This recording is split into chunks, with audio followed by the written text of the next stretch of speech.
Welcome back to Across the Board. Our special guest this week, trainer Mike Van Pender. And Michael, we were talking about how you got started, but quickly before we get even to that, you made a reference about football and B.J. Wright.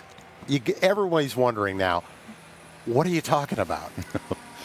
Well, it was like a pee-wee league. We were 10, 11, and 12, and B.J. showed up. I mean, he was the consummate coach in every respect. He was an outstanding coach. He taught us not only how to play football, but how to be persistent and how to show up for practice on time and be organized. And if you're going to take this thing seriously, you better act serious. And he was just a wonderful coach. But he made me his quarterback, and we went undefeated. Did you stay in touch with him the whole time until becoming his trainer, or was this just something that by chance? It was totally by chance. I mean, we went our separate ways, and leave it to the racetrack. Lo and behold, we found each other here again. Wow. Growing up in California, you don't get too many opportunities unless your parents are in the racing business to be involved early on with horses. So how did it work out for you?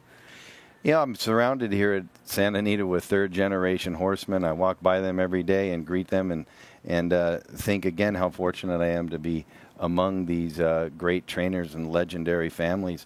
I'm a first-generation horseman. I walked in here when I was 7 years old with my mom sitting right here on the apron, and she bet a $2 win bet for me. And I wasn't really interested in the gambling, but I was absolutely transfixed by the fact that these wonderful creatures were living here in the middle of the city. And I did everything I could to get to the backside because I wanted to see them actually do their thing, You know, Michael, it's interesting, too, because you didn't go to college for physiology, for biology, zoology, whatever. You were a psych major? Yes, I was. I actually... it's interesting for gamblers. Right. Major. Right. Interesting. Exactly. No, I'm educated, I don't know if that helps my training ability or what, but I got my under degree at UCSB up in Santa Barbara, and then I went to Pepperdine and got my master's in psychology. Spent the summers in Texas, and it seemed like every morning that I'd wake up in Texas, the road would lead to Lone Star, and I'd be rubbing horses and walking hots, and even in college, I wanted to be at the racetrack. I got all my fraternity brothers involved in owning a racehorse, and they're still involved today. And it was just all roads seemed to lead back to the racetrack. And I'm fortunate to have parents who allowed me to go and get my education. But in the end, this is what I was supposed to do. And you started off as ownership, and forming some partnerships as an owner of racehorses. When did you actually decide, I actually want to be the trainer instead and be involved on a daily basis? Well, when I was teaching, I was teaching about 10 to 12 years ago, and I went to my principal and I said, I don't want to work first period. I don't want to work fifth and sixth period, but I'll work right in the middle, second, third, and fourth. So I can make training and feed time. Right, exactly. And you are a trainer. And I just finally gave up. I stopped fighting, and I said, whether I'm going to train $10,000 low-level claimers or whether I'm going to get a grade 1 horse someday, this is what I'm going to do. Well, when you started out, obviously you mentioned one horse here, one horse there, sometimes Los Alamitos, sometimes not. When you got together with B.J. Wright, one of your first, I guess, big horses was a horse called Polonius. Yeah. What was it about Polonius that you admired and that you loved? Polonius, he was our very first big horse, and Mr. Wright kept reiterating to me, "We're going to win stakes races, Pender." And I would look at him and I'd say, "So do many other people believe that." A lot of trainers and a lot of owners would like to win. He says, "No, we are going to win stakes races," and he repeated it enough that I began believing it. And when Polonius won the Pasadena Stakes here, and then came back and won the Will Rogers, and continued winning races, and we started getting these monster offers to sell the horse, I started believing that we could. That's the coaching coming out in him, right? Really, exactly. And then his persistence, and every time there was a new 2-year-old sale, he said, "Let's get after it. Let's do this." And for us to get the best son of Mizzen Mast and Ultimate Eagle and the best son of Congaree in Geronimo, boy, has it come full circle. It's almost miraculous. You know, BJ has been on HRTV a couple of times. He's not only a great person for racing, but he's an amazing individual. What he does with underprivileged folks down in South America. How special is it to have an owner like that on your side?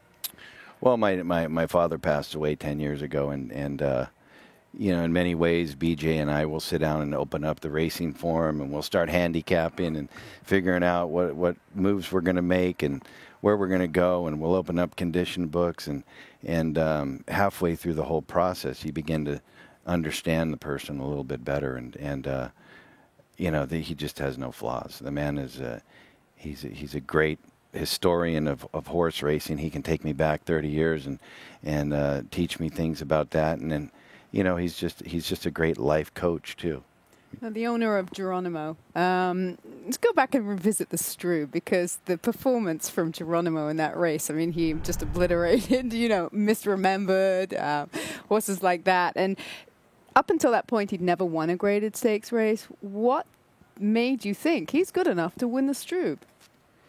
Well, it was interesting. I mean, I ran him in the Malibu as a 3-year-old. And I loved this horse from day one. I really didn't think it was going to take till his 4-year-old season for him to finally come to the 4. But running him in the Malibu, he got in a lot of trouble. He ended up in about the 15 or 16 path at the finish line. And I talked till I'm blue in the face to anybody that would listen. I said, "Look, this is a nice horse." And I ran him back 2 weeks later in a little allowance race, and he galloped. And then rolled right back in the Stroop about 3 weeks after that, and he did the same thing. But he is literally the most favorite horse I've ever trained. You were bouncing off the walls. I remember when you won the Stroop and you came out here. You've always been very, very confident a horseman, whether you had 2 or 20. Does your family upbringing have something to do with that? I don't think so. I think it has more to do with just putting in the time and the effort and really researching these horses and going into the barn every day and looking Geronimo in the eye. Some days he has this kind of far out look, and you realize at that point it's not time to train him today. Other days he'll bounce out and his tail will be going 1,000,000 miles a minute, and you're saying, okay, he's starting to come around now. And that's part of the reason we ran him back on 3 weeks rest out of the Breeders' Cup, was because he was giving us all those indications. But he is part of the family. We know him. We know all of his little tricks. We know all of his little moods that he gets in, and it really isn't an upbringing. It's just observation. I've learned to observe and try to understand and get in the mind of the horse. What are the future plans for Geronimo? We're trying to do a repeat performance and defend his title in the San Gabriel. He won the San Gabriel last year, I believe, beating Fluke, was it? Misremembered. Fluke. No, that was the Stroop in the San Gabriel. He beat a really nice field. Praudinsky. That's right. it. Praudinsky. Yeah. And we'd like to ultimately put him in there and see what he can do, and use that as a stepping stone to possibly go into Dubai, into the Breeders' Cup. I mean, into the big races in Dubai. Dubai World Cup. Dubai World Cup. Thank you. Yeah.